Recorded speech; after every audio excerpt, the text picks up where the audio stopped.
আসসালামু আলাইকুম এভরিওয়ান। এর আগের ভিডিওতে আমরা চুয়েট রিটেন এক্সামের ফিজিক্স কোয়েশ্চেন অ্যানালাইসিস করছিলাম।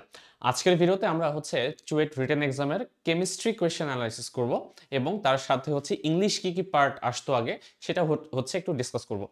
তো চলো আজকের ক্লাসটি শুরু করি আমরা এই ভিডিওটি। তো প্রথমত আমরা একটু আগের ওভারভিউটা দেখে নিই। আমি যেটা বলছিলাম তোমাদের যে টোটাল 2.5 ঘন্টা সময় পাবে, অ্যাভারেজে 3 মিনিট করে। তার মধ্যে কেমিস্ট্রি যে পার্টটুকু সেখানে 15টা প্রশ্ন থাকবে।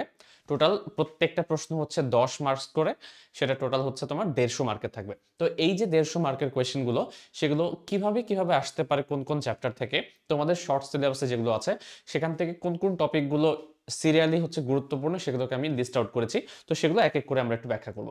তো চলো প্রথমে আমরা একটু দেখে নিব যে কেমিস্ট্রি যে ফার্স্ট পেপার যে তোমাদের বইটা আছে, এই প্রথম পত্রের মধ্যে কোন কোন চ্যাপ্টারগুলো আছে এবং এখান থেকে বিগত সালে চুয়েট এবং সিকের ওয়েট মিলে টোটাল কি কি টাইপের প্রশ্ন কোন চ্যাপ্টার থেকে কত বেশি এসেছিল তার একটা গ্রাফ দেখি। তো আমি এখানে চ্যাপ্টারগুলোর নাম লিখে রেখেছি তোমাদের 2, 3, 4, 5। এই চ্যাপ্টারগুলোর মধ্যে তোমরা যদি একটু গ্রাফটা দেখো তাহলে দেখলে বুঝতে পারবা যে মোটামুটি 2, 3, 4 এটা মোটামুটি প্রায় সমান টাইপের প্রশ্ন এসেছে। যেখানে চ্যাপ্টার 2 তে এসেছে 21টা, এখানে 19টা, এখানে 23টা মোটামুটি। তো মোটামুটি সবগুলি 20 বা তার উপরে 20+ কোয়েশ্চেন এসেছে, ঠিক আছে। এবং লাস্ট যে চ্যাপ্টারটা আছে তোমাদের 5 নম্বর চ্যাপ্টার, যেটা কর্মমুখী রসায়ন, সেখান থেকে নাই বললেই চলে 2 থেকে 3টা প্রশ্ন এখন পর্যন্ত এসেছে। বাট এখান থেকেও আসার পসিবিলিটি আছে, কিছু কিছু টাইপ আছে যেগুলো বেশি গুরুত্বপূর্ণ। যদিও তোমাদের শর্ট সিলেবাসে ম্যাক্সিমাম জিনিসই বাদ দেওয়া হয়েছে, এখান থেকে 1-2টা টপিক রেখেছে, তো ওগুলোর মধ্যে থেকেই আসতে পারে। তো চলো আমরা একের পর এক এই চ্যাপ্টার ওয়াইজ একটু আলোচনা করব যে কোন কোন টপিকগুলোর প্রতি তুমি জোর দিবা এবং এগুলোর পাশাপাশি কি কি কোয়েশ্চেন আসতে পারে সেটার উপর। তো একটা জিনিস বলে রাখি প্রথমত, সেটা কেমিস্ট্রি কিন্তু মূলত থিওরিটিক্যাল বেস কোয়েশ্চেন হবে। এর পাশাপাশি তোমাকে ম্যাথমেটিক্যাল কিছু জিনিস করতে দিবে। তো 100% ম্যাথ আসবে না, থিওরিটিক্যাল পোর্শন বেশি আসারই চান্স আছে। এই 15টা প্রশ্নের মধ্যে হয়তোবা তোমার 10টার মতো, অ্যাভারেজ 9 থেকে 10টাই হয়তোবা তোমার থিওরিটিক্যাল কোয়েশ্চেন থাকার সম্ভাবনা আছে। বাকি যেই 5-6টা প্রশ্ন থাকছে সেগুলো হয়তো ম্যাথ আসবে। তো এটা মাথায় রেখেই আমি বলবো তোমাদেরকে কেমিস্ট্রিটা এমনভাবে প্রিপারেশন নাও যাতে করে মুখস্থ টাইপের জিনিসগুলোকে ভুল না হয়। তো যত বেশি পারা যায় তোমরা মুখস্থ করার ট্রাই করো। তো প্রথমত আমরা আসবো গুণগত রসায়ন এই চ্যাপ্টারে। এই চ্যাপ্টারে সবচেয়ে বেশি প্রশ্ন আসে এই ইয়ে থেকে। মোটামুটি সবগুলো আসলে বেশি কম বলা যাচ্ছে না, কারণ তিনটায় অলমোস্ট সেমই। বাট এর মধ্যে থেকে যে ইম্পর্টেন্ট যে টপিকগুলো সেগুলোকে আমি সিরিয়াল ওয়াইজ সাজিয়েছি। তার মধ্যে সবচেয়ে বেশি যে প্রশ্নটা যেখান থেকে আসে সেটা আয়ন শনাক্তকরণ এবং দ্রাব্যতা, এই দুইটা টপিক থেকে। তো আয়ন শনাক্তকরণে তোমরা জানো যে দুইটা টপিক আছে টোটাল। একটা শিখা পরীক্ষা দ্বারা আয়ন শনাক্তকরণ, আর একটা তোমার সিক্ত পরীক্ষা দ্বারা বা দ্রবণ থেকে তুমি ক্যাটায়ন বা অ্যানায়নের যে আয়ন শনাক্তকরণ টপিকটা আছে, তো সেটা। তো এর মধ্যে থেকে আয়ন শনাক্তকরণের সবগুলো বিক্রিয়ায় তোমরা একটু ভালো মতো দেখে নিবা। কি টাইপের আসতে পারে, যে একটা আয়ন দিয়ে বললো, একটা লবণ দিয়ে বললো যে এটা শনাক্ত করার জন্য কি টাইপের বিক্রিয়া হবে, মানে এর সাথে অথবা তোমার শূন্যস্থান পূরণ টাইপ দিয়ে দিল যে জিঙ্ক 2+ এর সাথে যদি আমি পটাশিয়াম ফেরোসায়ানাইড যোগ করি তাহলে কি বিক্রিয়াটা হবে এবং এখানে অধক্ষেপটা কি পড়বে। তো এই টাইপের যে কোয়েশ্চেনগুলো এখানে কিন্তু আয়ন শনাক্তকরণের আন্ডারে পড়ে। আবার একটা চার্ট করতে বললো যে শিক্ষা পরীক্ষার মাধ্যমে নিচের যে মৌলগুলো আছে কোনটাকে কি কালারের দেখা যায়, এই টাইপের তোমাদের অবজেক্টিভ আকারে আসতো, সেগুলো রিটেন আকারেও আসতে পারে। তো রিটেন আকারে আসলে কি কি আসবে এটার সম্ভাবনা প্রচুর। যে কোনো কোয়েশ্চেন যেগুলো তোমরা এইচএসসি তে পড়ে আসছো বা তোমাদের বই অনুধাবনমূলক কোয়েশ্চেন আকারে পড়ে আসছো, সেই সবগুলোই কিন্তু আসার চান্স আছে তোমাদের রিটেনে, ঠিক আছে। এই কারণে আয়ন শনাক্তকরণ থেকে যতগুলো থিওরি আছে, যতগুলো বিক্রিয়া আছে, এবং সবগুলো একটু ভালো মতো দেখে নিবা। বিশেষ করে ছোট ছোট যে প্রশ্নগুলো আছে, শিক্ষা পরীক্ষায় কেন ক্লোরিন ইউজ করা হয় এর ব্যাখ্যাটা, বিক্রিয়া দিয়ে যে ব্যাখ্যাগুলো করা হয় বইয়ে, যে শিক্ষা পরীক্ষায় তুমি ক্লোরিন ইউজ করলে কেন উদ্দায়ী একটা পদার্থ তৈরি হয় এবং সেখান থেকে কিভাবে তুমি শিখা দেখতে পাও, সেটা কালার কিভাবে আইডেন্টিফাই করা যায় এবং সেখান থেকে কিভাবে তুমি বুঝতে পারো যে ওই কালার দেখে যে মৌলটা কি হবে। তো এই সবগুলো জিনিস কিন্তু একসাথে পড়ে নিতে হবে এখানে। দেন দ্রাব্যতা, দ্রাব্যতা তোমরা আশা করি জানো, এইচএসসি থেকেই তোমাদের সবচেয়ে ইম্পর্টেন্ট টপিকের একটা এই চ্যাপ্টারের মধ্যে। দ্রাব্যতার 4টা ভাগ আছে তোমাদের বইয়ে। আমি যদি দ্রাব্যতার কনসেপ্টটাকে বলি, 4 ভাগে বিভক্ত। আমি যদি বলি প্রথমত, প্রথম যে টাইপটা আসে সেটা নর্মাল যে দ্রাব্যতার ম্যাথগুলো, যে দ্রাব্যতা নির্ণয় করো বা দ্রাব্যতার তোমার বলে কি পরিমাণ কেলাস বের হয়ে আসবে, তাপমাত্রা যদি কমাই আমি তাহলে কেলাস এর পরিমাণ কত নির্ণয় করো, এই টাইপের একটা টাইপ আছে, ঠিক আছে। 2 নাম্বার যে টাইপটা থাকে সেই টাইপটা কি, যে এই দ্রাব্যতা থেকে তোমাকে কেএসপি বের করতে বলে বা দ্রাব্যতা গুণাঙ্ক বের করতে বলে, সেটা হচ্ছে সম্পৃক্ত অবস্থায় যদি একটা পদার্থ থাকে, সেটাকে যদি আমি দ্রবণে রূপান্তর করি, তাহলে সেখান থেকে তার যে দ্রাব্যতা গুণাঙ্ক কেএসপি এর ভ্যালু সেটা বের করতে বলে। থার্ড যে টাইপটা থাকে সেটা হচ্ছে তোমার কেএসপি এবং কেআইপি এর মধ্যে সম্পর্ক, অর্থাৎ কেআইপি এর সাথে কেএসপি দিয়ে তুলনা করে বের করতে বলে যে কিভাবে অদক্ষেপ পড়বে কি পড়বে না, এই টাইপের প্রবলেমগুলো। এবং ফাইনালি যেটা হচ্ছে 4 নাম্বার, সেটা হচ্ছে সমায়ন প্রভাব। এই দ্রাব্যতার মধ্যে অন্য কোনো সেম আয়ন যদি আমি অ্যাড করি, তাহলে সমায়নের প্রভাবের ফলে কিভাবে কেএসপি এর ভ্যালুটাকে চেঞ্জ আসতে পারে, এবং এই প্রভাবটার কারণে অন্য যে যৌগটা আগে থেকে যে যৌগটা ছিল তার কিভাবে দ্রাব্যতা হ্রাস পেয়ে যায়, এই ব্যাখ্যা সহ পড়ে নিতে পারো। কারণ মাঝে মাঝে ব্যাখ্যাটাও চাই যে কেন এই ঘটনাটা ঘটলো, তোমাকে লাশ সাথে নিয়ে নীতির এই কনসেপ্টটাকে ইউজ করে, টোটাল দ্রাব্যতার কনসেপ্টটাকে ইউজ করে সামগ্রিকভাবে একটা ব্যাখ্যা দিতে হবে। তো এই ব্যাখ্যামূলক প্রশ্নগুলোও কিন্তু আসতে পারে ম্যাথের সাথে সাথে, ঠিক আছে? তো এই হচ্ছে তোমার দ্রাব্যতার যে চারটা টাইপের প্রত্যেকটা ম্যাথ তো ভালো মতো দেখে নিবা প্রশ্ন ব্যাংক থেকে অবশ্যই, এবং তোমাদের মেইন বুক থেকে। যে কোনো বই তুমি ফলো করতে পারো, হাজারি স্যার ফলো করতে পারো, বা হচ্ছে গুহ স্যার ফলো করতে পারো, মানে যার যেটা কমফোর্টেবল। এখন পর্যন্ত এইচএসসিতে তোমরা যেই বই পড়ে এসেছো, এখন আবার এক্সট্রা অন্য কোনো বই পড়তে যেও না, তাহলে কিন্তু কনফিউশনে পড়ে যাবে। যেটাই বই পড়েছো একদম থরলি খুব ভালো মতো পড়াশোনা করতে হবে, ঠিক আছে? এরপরে হচ্ছে বর্ণালী যে টপিকটা আছে, বর্ণালী টপিকের মধ্যে হাইড্রোজেন বর্ণালীটা সবচেয়ে বেশি গুরুত্বপূর্ণ।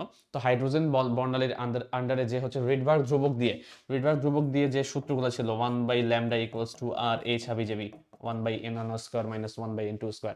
এই যে প্রত্যেকটা যে প্রবলেমগুলো, কোন সিরিজ হচ্ছে লাইম্যান বামার, কোনটা কোন রেঞ্জে পড়ে, তারপর হচ্ছে এই মহাজাগতিক রশ্মি থেকে শুরু করে একেবারে হচ্ছে ইউভি রশ্মি পর্যন্ত প্রত্যেকটার যে রেঞ্জগুলো, তারপর তোমার হচ্ছে দৃশ্যমান আলোর যে রেঞ্জগুলো সবগুলো একটু মনে রাখতে হবে। কারণ মাঝে মাঝে প্রশ্নের সাথে সাথে কালার চেয়ে বসে, যেটা হচ্ছে কোন কালারের দেখাবে, বা এটা কি দৃশ্যমান হবে কি না, এটা কোন রেঞ্জে পড়বে, এই টাইপের প্রশ্ন কিন্তু আসতে পারে। তো লাস্টের ওই কমেন্টটা লেখার জন্য হলো তোমাকে কিন্তু ওই রেঞ্জের ভ্যালুটা জানতে হবে, ঠিক আছে? এরপরে আসে কোয়ান্টাম সংখ্যা শুধুমাত্র পড়লে হবে না, এর সাথে সাথে যে চারটা যে তোমাদের আলাদা আলাদা সূত্র আছে, পলির বর্জন নীতি, তারপর হচ্ছে আউবাউ নীতি, ঠিক আছে, আর এটা হচ্ছে হুন্ডের নীতি, তিনটা সূত্র, সরি এই তিনটা সূত্র একসাথে পড়তে হবে। তোমাকে যদি ইলেকট্রন বিন্যাস কখনো করতে বলে, তাহলে এই তিনটা নীতির সাথে কম্বাইন করে কিন্তু মাঝে মাঝে বের করতে বলতে পারে যে কিভাবে হচ্ছে এই নীতিগুলো হচ্ছে কাজ করে, এবং তার সাথে কোয়ান্টাম সংখ্যার যে রিলেশনটা, প্লাস হচ্ছে কোয়ান্টাম সংখ্যা দিয়ে আরেক ধরনের প্রশ্ন আসতে পারে। মনে করো বললো যে একটা মৌল দেয়া আছে, সেখান থেকে তোমাকে বললো যে তার উপশক্তি স্তরে ইলেকট্রন সংখ্যার সূত্রটি দেখো। এই ছোটখাটো যে জিনিসগুলো, এই ছোটগুলো সূত্রগুলোই কিন্তু তোমার প্রশ্ন আকারে আসতে পারে। তো এই জিনিসগুলো মাথায় রাখবা সবসময়, যে থিওরিটিক্যাল অনেক বড় বড় প্রশ্ন ব্যাপারটা সেরকম না, ছোট ছোট প্রশ্ন কিন্তু আসা পসিবল। এর থেকেও আমি যদি একটু কোয়েশ্চেনটা দেখি, কোয়েশ্চেন থেকে দেখা যায় যে তোমাদের হচ্ছে বিভিন্ন সূত্র, এই বিভিন্ন মৌল দিয়ে এই কোয়ান্টাম সংখ্যার চারটা মান বের করতে বলে, এন, এল, এম, এস যেগুলো আছে, এই কোয়ান্টাম সংখ্যার মানগুলো বের করতে বলার চান্স আছে এখানে। প্লাস হচ্ছে এখান থেকে এক্সট্রা কিছু হচ্ছে সূত্র জানতে হতে পারে তোমাদের, যেমন হচ্ছে হাইজেনবার্গের অনিশ্চয়তা নীতি। যদিও তোমরা হচ্ছে শর্ট সিলেবাসে এখন নাই ফিজিক্সে, বাট হাইজেনবার্গের অনিশ্চয়তা নীতির যে সূত্রটা, বা হচ্ছে তোমার ফাই স্কয়ারে যে হচ্ছে কি ফাই স্কয়ার মানে কি মিন করে, এই জিনিসগুলো একটু ভালো মতো বুঝে নিতে হবে। প্লাস হচ্ছে তোমাদের এই বর্ণালীর কনসেপ্টটাকে ইউজ করে কিভাবে তুমি হচ্ছে জাল নোট শনাক্ত করতে পারো। এই জাল নোটের যে শনাক্তকরণের জন্য আমরা হচ্ছে ইউভি রে ইউজ করি, বা ফসফোর নামে একটা পদার্থ আছে, এই ফসফোরটা কি কি সংমিশ্রণে গঠিত, এই জিনিসগুলো তোমাকে পড়ে নিতে হবে। ওভারঅল তোমাকে মেইন যে যতগুলো থিওরি তোমরা এমসিকিউ এর জন্য পড়তে, সেগুলো থিওরি আকারে তোমাকে রিটেন এক্সামের জন্য পড়তে হবে। এর কারণটা কি? এর কারণটা হচ্ছে এগুলো হচ্ছে প্রশ্ন আকারেই আসে মাঝে মাঝে, যে ফসফর কি এবং এটি কি দ্বারা গঠিত, একটা প্রশ্ন। এটা কিন্তু 10 মার্কের একটা প্রশ্ন আসতে পারে, যেটা তুমি 3 মিনিটে ইজিলি সলভ করতে পারবে। তো এটা ভাবার কোনো কারণ নাই যে এত ছোট প্রশ্ন এটা মনে হয় রিটেনে আসবে না, ব্যাপারটা সেরকম না। ছোট প্রশ্ন অনেকগুলো প্রশ্ন মিক্স করে একটা কোয়েশ্চেন করে দিতে পারে, বুঝতে পারছো? চলে আসি আমরা তারপরে চ্যাপ্টারে, যেটা হচ্ছে মৌলের পর্যায়বৃত্ত ধর্ম এবং হচ্ছে রাসায়নিক বন্ধন। এখান থেকে অনেক কিছু বলতে পারে, যেমন হচ্ছে মনে করো বলে যে মৌলের অবস্থান নির্ণয় করা। মৌলের অবস্থান নির্ণয় কি টাইপের অবস্থান নির্ণয়? নিচের মৌলগুলো, কয়েকটা মৌল দিয়ে দিবে একটা প্রশ্নের আন্ডারে, হচ্ছে অনেকগুলো মৌল দিয়ে বলবে যে এই প্রত্যেকটা মৌল কোন কোন মৌল কোন পর্যায়ের অন্তর্ভুক্ত, বা কোন শ্রেণীর অন্তর্ভুক্ত, গ্রুপের অন্তর্ভুক্ত, সেগুলোকে হচ্ছে লিখতে। তো এগুলো হচ্ছে তোমাকে ইলেকট্রন বিন্যাস করে করে বের করতে হবে, ইলেকট্রন বিন্যাস করে দেখিয়ে দেখিয়ে তোমাকে বুঝিয়ে দিতে হবে, অথবা মাঝে মাঝে ইলেকট্রন বিন্যাস ছাড়াও শুধুমাত্র পর্যায় এবং গ্রুপ বলা যেতে পারে, তো সেভাবেও তুমি লিখে দিতে পারো। তো যেরকম ভাবে প্রশ্ন চাওয়া হয়ে যায় সেরকম ভাবে বললেই হয়ে যাবে। এর পাশাপাশি সবচেয়ে ইম্পর্টেন্ট যেটা সেটা হচ্ছে এই অবস্থান্তর মৌলগুলো। অবস্থান্তর মৌলগুলো কাকে বলে, অবস্থান্তর মৌল কি জিনিস, এর সাথে বেসিক যে ডি ব্লক মৌলগুলো আছে এর যে পার্থক্যগুলো, প্লাস হচ্ছে এই অবস্থান্তর মৌলেরও কিন্তু 5টা বৈশিষ্ট্য আছে, এই বৈশিষ্ট্যগুলো হচ্ছে ব্যাখ্যা সহ পড়ে নিতে হবে, যাতে করে এক একটা ব্যাখ্যা আসতে তোমরা হচ্ছে লিখতে পারো যে কেন পরিবর্তনশীল যোজ্যতা প্রদর্শন করে, ডি এবং এস অরবিটালের যে শক্তির পার্থক্য আকারে দেয়া আছে এটা বলতে হবে, কেন রঙিন যৌগ সৃষ্টি করে ওই তোমাদের ডি জেনারেট অবস্থা যে আছে সেই জিনিসটা চিত্রকে তোমাকে ব্যাখ্যা করতে হবে।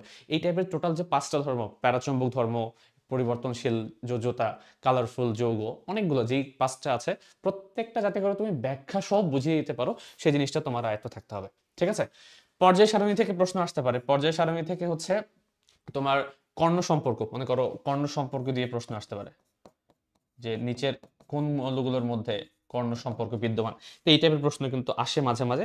এবং এর সাথে আরেকটা জিনিস যেটা আসতে দেখেছি আমি, যে এক একটা গ্রুপের মৌল ধরে ধরে তাদের বিক্রিয়া লিখতে পারে।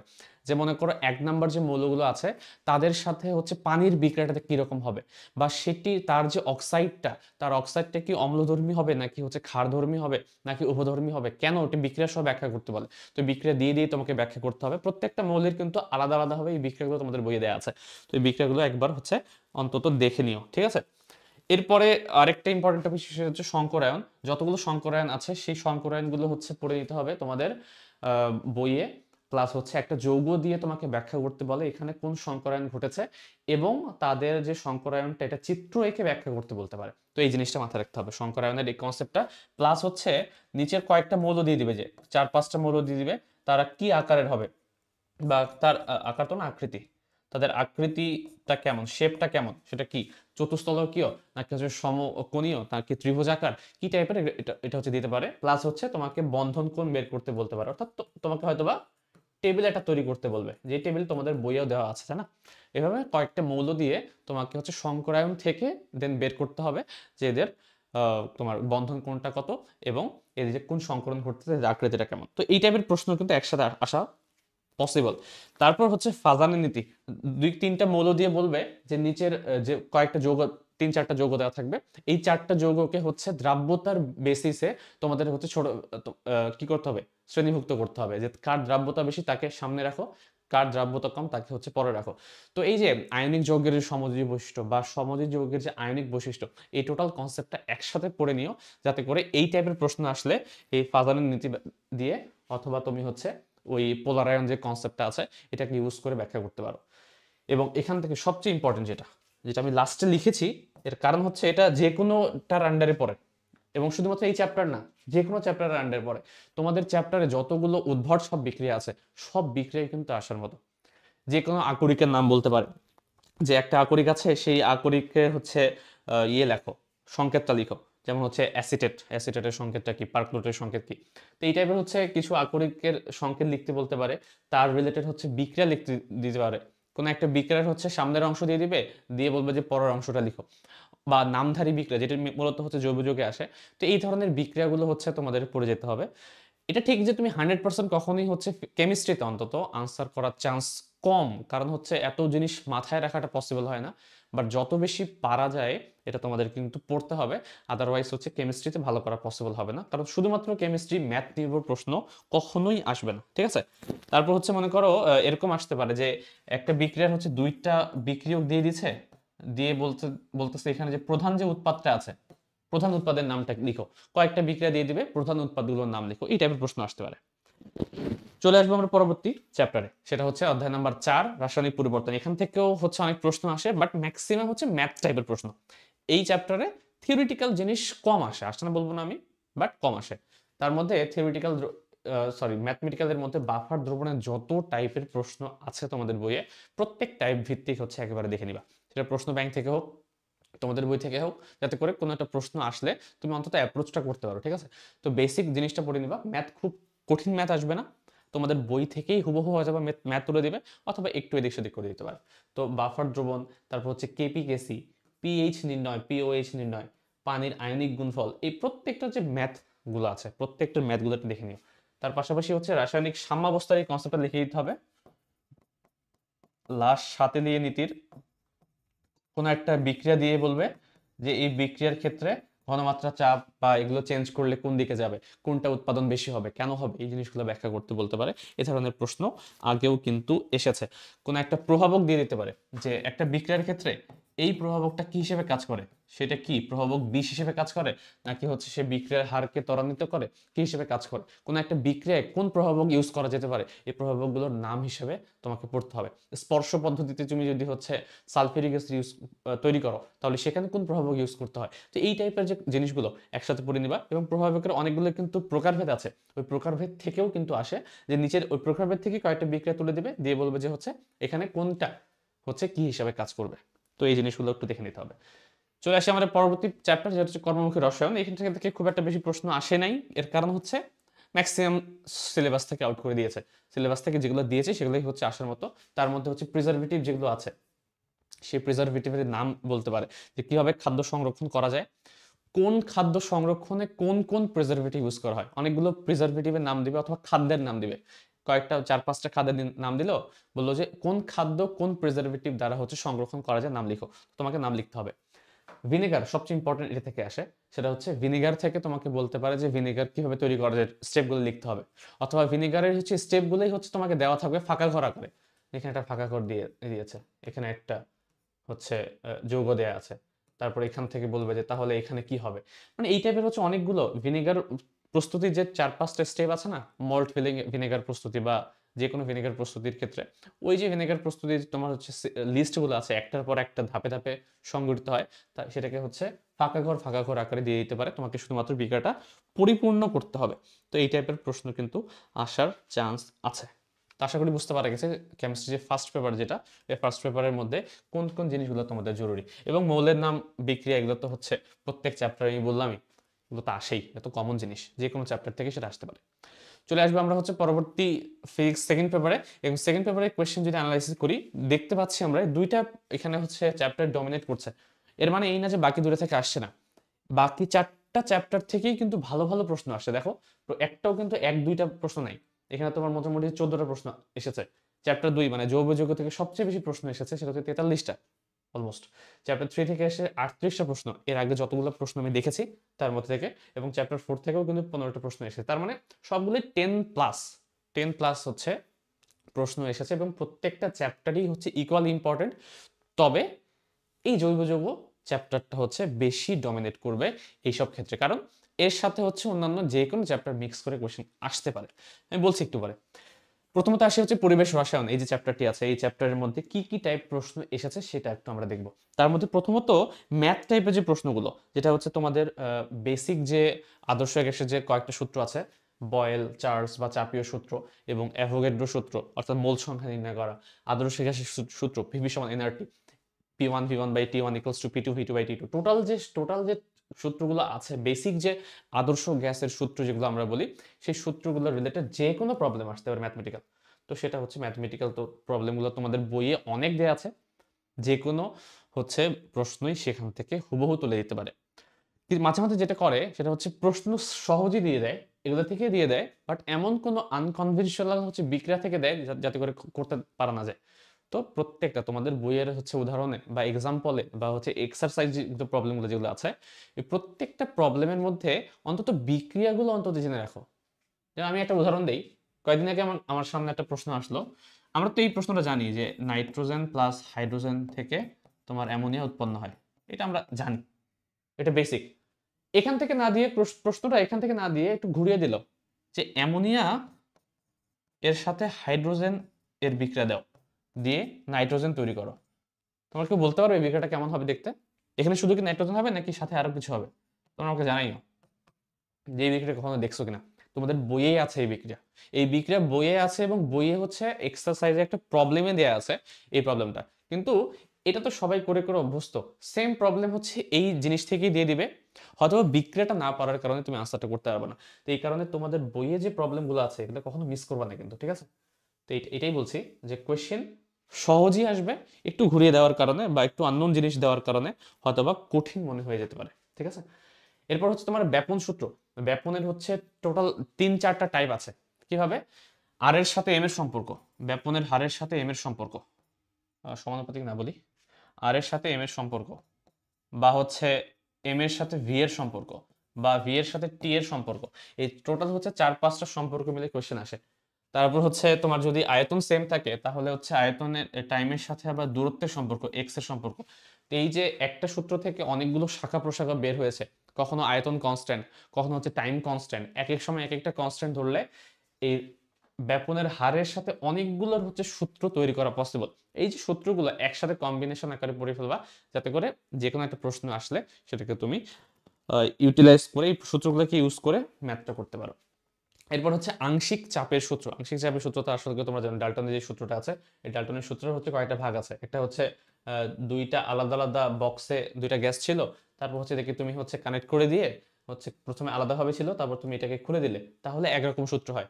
এই দুইটাকে হচ্ছে আলাদা আলাদা পাত্রে থাকা অবস্থায় এদেরকে আমি থার্ড কোনো পাত্রে নিয়ে আসলাম, তাহলে হচ্ছে আয়তনের মানটাতে একটা চেঞ্জ আসে। তো এইরকম বেসিক বেসিক যে চেঞ্জ যেগুলো, এগুলো দেখেও কিন্তু প্রশ্ন আসা পসিবল, এবং যে কোনো সূত্র থেকে যে কোনো ম্যাথ আসতে পারে।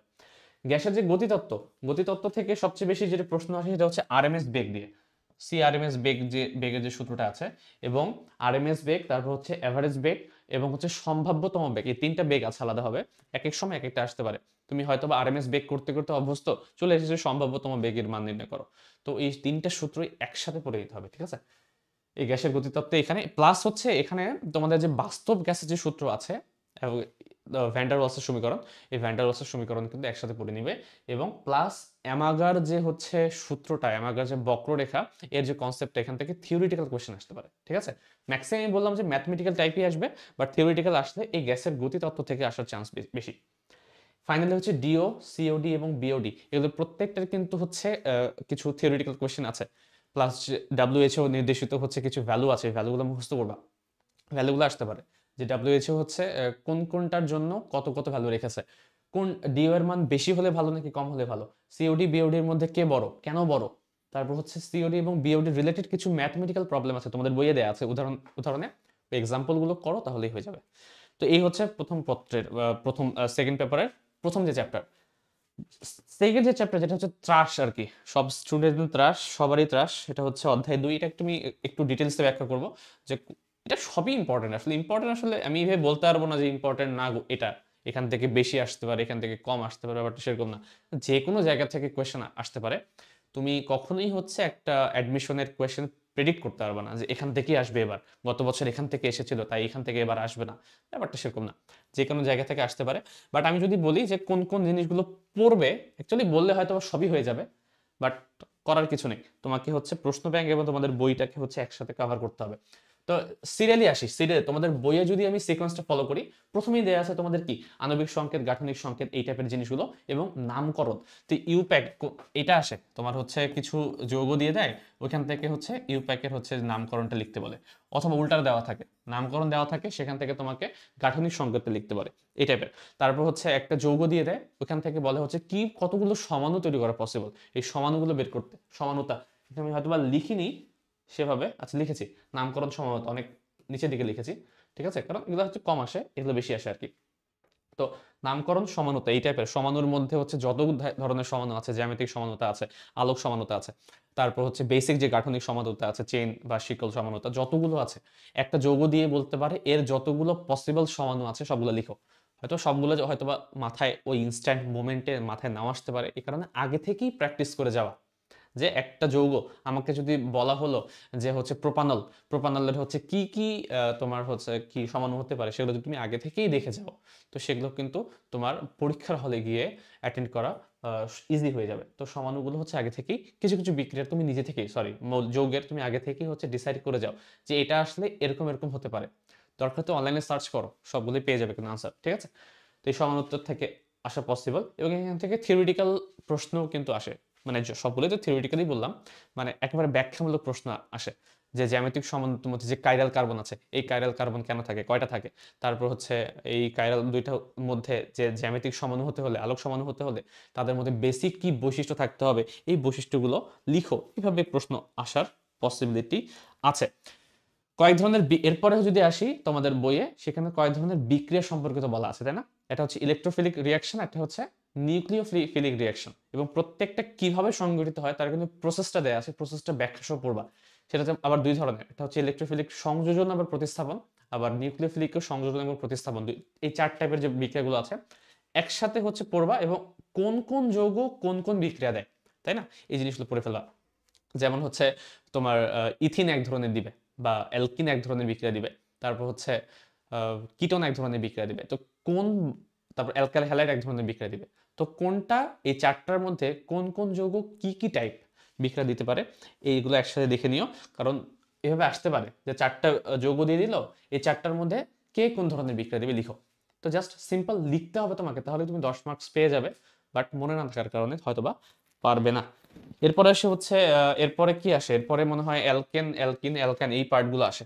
তো এখানে হচ্ছে পারস্পরিক রূপান্তরের বিক্রিয়াগুলো আসে, যে অ্যালকেন থেকে অ্যালকিন, অ্যালকিন থেকে অ্যালকাইন, বা অ্যালকাইন থেকে অ্যালকেন, এইগুলো কিভাবে তৈরি করা যায়। তো এই জিনিসগুলো হচ্ছে একটার থেকে আরেকটার পারস্পরিক রূপান্তর আসতে পারে।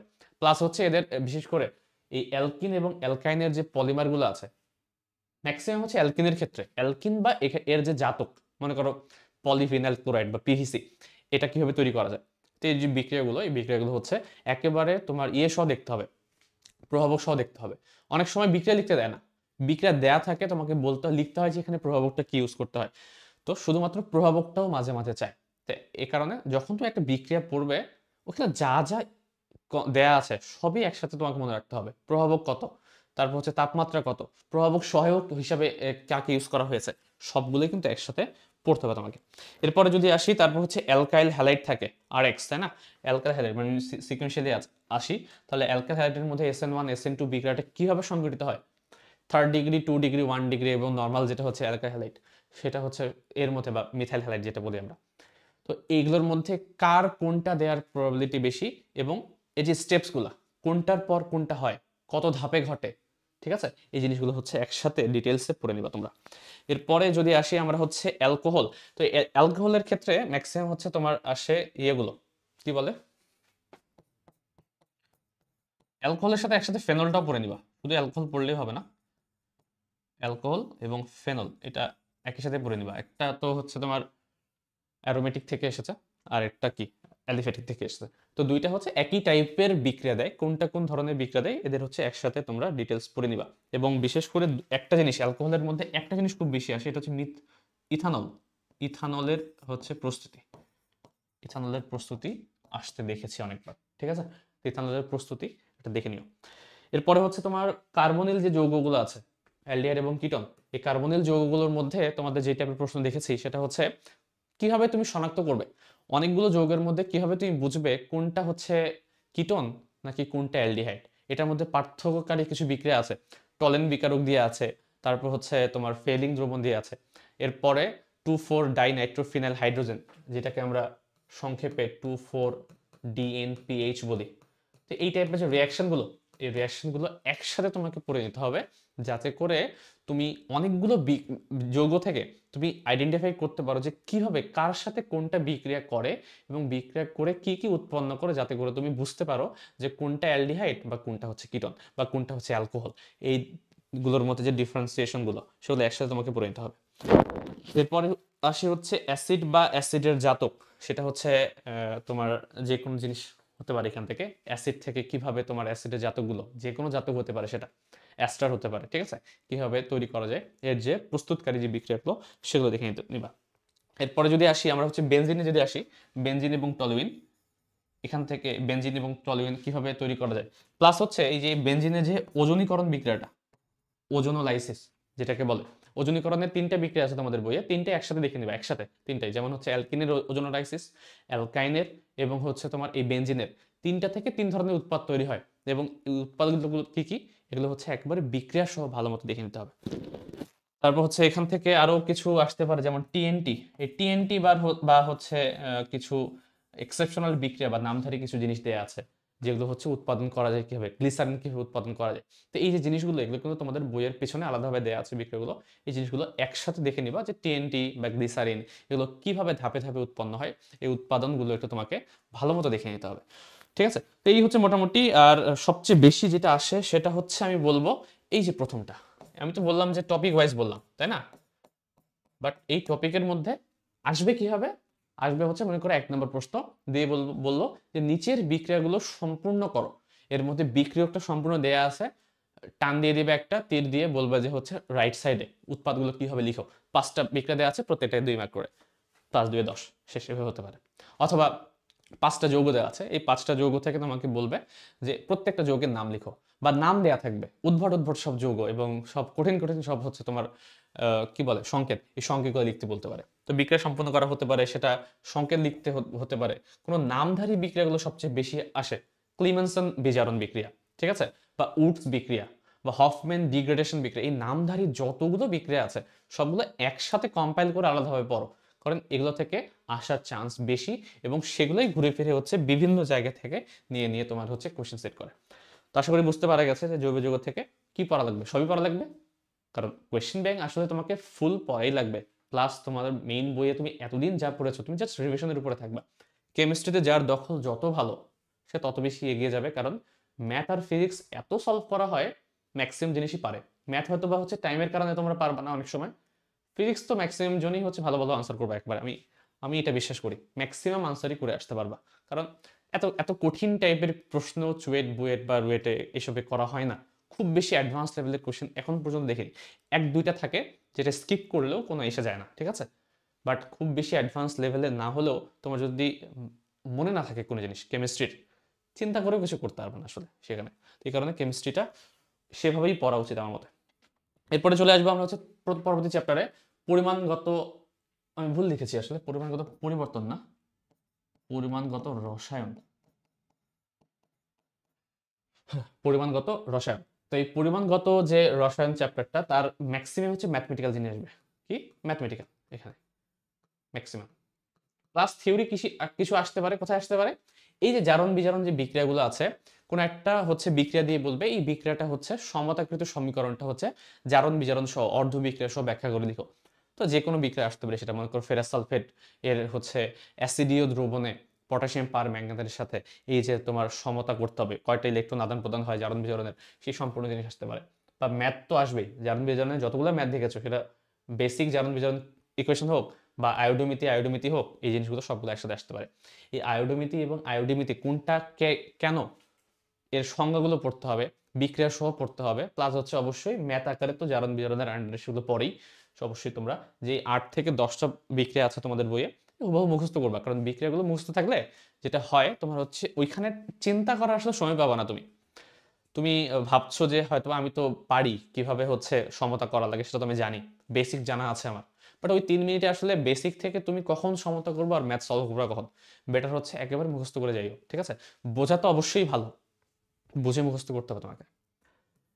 তারপর হচ্ছে অ্যাসিড ক্ষার টাইট্রেশন, টাইট্রেশনের পাশাপাশি এখানে আসতে পারে আরেকটা, সেটা হচ্ছে দ্রবণ লঘুকরণ যে কনসেপ্টটা আছে সেগুলো, বা হচ্ছে একটা দ্রবণ হচ্ছে একটা ঘনমাত্রার, আরেকটা দ্রবণ আরেকটা ঘনমাত্রার, তুমি হচ্ছে দুটো মিক্স করলে মিক্সচারের ঘনমাত্রা কত হবে, এই জিনিসগুলো আসতে পারে। বা কত অনুপাতে মিক্স করলে ওই দ্রবণটার ঘনমাত্রা এরকম হবে, 1 মোলার হবে 2 মোলার হবে, সেই জিনিসগুলো। প্রমাণ দ্রবণ পড়ে নিবা কিছু, যে প্রমাণ দ্রবণ সেন্টিমোলার দ্রবণ মানে তার দ্রবণের মানটা কত, তার মধ্যে প্রাইমারি এবং সেকেন্ডারি স্ট্যান্ডার্ড যে পদার্থগুলো আছে সেগুলো কিন্তু একসাথে আসতে পারে, যে কয়েকটি সেকেন্ডারি স্ট্যান্ডার্ড পদার্থের নাম লিখো, যে কোনো কিছু কিন্তু আসা পসিবল, ঠিক আছে।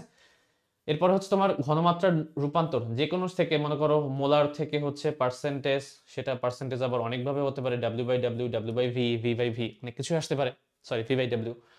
তারপর হচ্ছে পিপিএম পিপিবি যা যা আছে তোমাদের বইয়ে, মোলালিটি মনে হয় বাদ দেওয়া হয়েছে, সিলেবাস নাই এখন, সো ওটা দরকার নেই, যারা সিলেবাসের আন্ডারে আছে সেখান থেকেই পেঁচানো পসিবল, তো সেখান থেকেই হয়তোবা পেঁচাবে, ঠিক আছে। এরপর হচ্ছে রাসায়নিক বিক্রিয়া সংক্রান্ত যে কোনো সমস্যা, যে কোনো রাসায়নিক বিক্রিয়া দিয়ে দেবে, সেখান থেকে রিলেটেড কিছু প্রশ্ন সলভ করতে বলবে, ঠিক আছে। তো এটা এই টাইপের তোমরা করেছো, আমি একটু আগে যেটা বললাম আর কি, একটা বিক্রিয়া থেকে উৎপাদ বের করতে বলতে পারে, যে এসটিপিতে কত বের হবে, এসসিটিপিতে কত বের হবে, এই টাইপের জিনিসগুলো। চলে আসবো আমরা হচ্ছে পরবর্তী এবং লাস্ট চ্যাপ্টার, সেটা হচ্ছে তড়িৎ রসায়ন। তড়িৎ রসায়ন হচ্ছে ম্যাক্সিমামই হচ্ছে ম্যাথমেটিক্যাল টাইপের হবে, নার্স্টেন সমীকরণ এবং ফ্যারাডের সূত্র থেকে সবচেয়ে বেশি আসে, এই দুটো থেকে। এবং হচ্ছে এখানে হচ্ছে থিওরিটিক্যাল কিছু জিনিস আসে তোমার।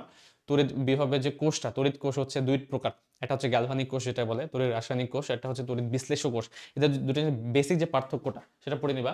প্লাস হচ্ছে ব্যাটারিতে চার্জিং এবং ডিসচার্জিং এর সময় কি কি রিয়াকশনগুলো ঘটে, এই রিয়াকশনগুলো একসাথে পড়ে নিতে হবে। ঠিক আছে, পরিবাহিতা হচ্ছে একটা ইম্পর্টেন্ট টপিক, বাট খুব বেশি প্রশ্ন আমি চুয়েটে আসতে দেখিনি। বাট প্রশ্ন ব্যাংকে তোমরা কিন্তু এক দুটো প্রশ্ন পাবা পরিবাহিতা রিলেটেড, তো এটা হচ্ছে তোমরা দেখে নিতে পারো। এবং বেসিক যে হচ্ছে ফ্যারাডের সূত্র থেকে অনেক কিছু আসতে পারে, ডাব্লিউ সমান জেড আই টি যে সূত্রটা আছে তোমাদের, বেসিক যে ম্যাথগুলো এগুলো আসতে পারে, কি পরিমাণ আধান লাগবে, চার্জ লাগবে, হাবি যাবে, অনেক কিছু থাকতে পারে। একটা কোর্স দেওয়া থাকতে পারে, সেখান থেকে নার্সের সমীকরণ ইউজ করে তোমাকে হচ্ছে বিভিন্ন টেম্পারেচারে আলাদা আলাদা ঘনমাত্রায় আলাদা আলাদা চাপে, এখানে কিন্তু কেপিকেসেরও হচ্ছে তোমার রিলেশন আছে, দুইটা হচ্ছে একসাথে বা পিএইচ নির্ণয় করতে বলতে পারে, তো একসাথে কম্বাইন করে অনেকগুলো প্রশ্ন করা পসিবল।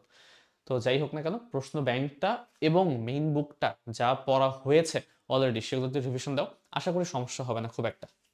এই হচ্ছে আমাদের কেমিস্ট্রি ফার্স্ট পেপার এবং সেকেন্ড পেপার। আমি হচ্ছে জাস্ট এক্সট্রা আরেকটু জিনিস অ্যাড করবো এখানে, সেটা হচ্ছে ইংলিশটার জন্য।